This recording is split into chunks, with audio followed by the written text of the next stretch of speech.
Hi, ఈరోజు మనం beer గురించి మాట్లాడుకుందాము. చాలామంది మహానుభావులు ఉంటారు ఏంటంటే మేము ఆల్కహాల్ తాగుతాము కానీ స్టఫింగ్కి ఆయిల్ ఫుడ్స్ అవన్నీ తీసుకోమండి, హెల్తీగా తీసుకుంటాము, మేము అన్ని ఫ్రూట్స్ తీసుకుంటాము, అవి తీసుకుంటాము, ఓన్లీ హెల్తీ ఫుడ్సే తీసుకుంటాము అని చెప్తారు. అండ్ వీక్ మొత్తం మీరు వర్కౌట్ చేస్తారు, బియర్ తాగుతాము, రా తాగుతాము, మేము దాంట్లో కూల్ డ్రింక్స్ మిక్స్ చేయము అని చెప్తారు. ఒక్క బియర్ క్యాన్లో మనకి ఆల్మోస్ట్ ఒక 500 ml to 750 ml వస్తుందేమో.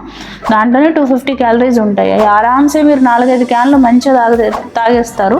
దాంతో ఎన్ని క్యాలరీస్ వస్తాయో ఒక్కసారి మీరు ఆలోచించుకోండి.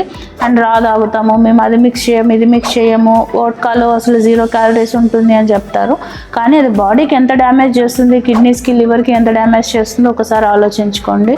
దాంతో మీరు ఫ్రూట్స్ తిన్నా, ఏం తిన్నా కూడా అన్హెల్దీ అంటే అన్హెల్దీనే అవుతుంది. అండ్ ఇంకొకటి ఏంటి అని అంటే, మీరు సినిమా హీరోలు మంచిగా చూసి సినిమాల్లో తాగుతున్నారు, అట్లా చేస్తున్నారు, వాళ్ళు 6 ప్యాక్ మెయింటైన్ చేస్తున్నారు అనుకుంటారు. అదంతా షూట్ కోసమే. వాళ్ళ సపరేట్ లైఫ్ స్టైల్ వేరు ఉంటుంది. అండ్ బాడీ బిల్డింగ్, మనకి మజిల్ గెయినింగ్ అన్నది అది నాట్ అన్ ఈజీ వర్క్. మీరు ఎంత హార్డ్ వర్క్ చేస్తే మీరు అంత దానికి ఈక్వల్గా డైట్ చేసినప్పుడే మీకు ఆ రిజల్ట్ అనేది ఉంటుంది. అంతేగాని బీర్ తాగితే మాత్రం బాడీ అవ్వదు.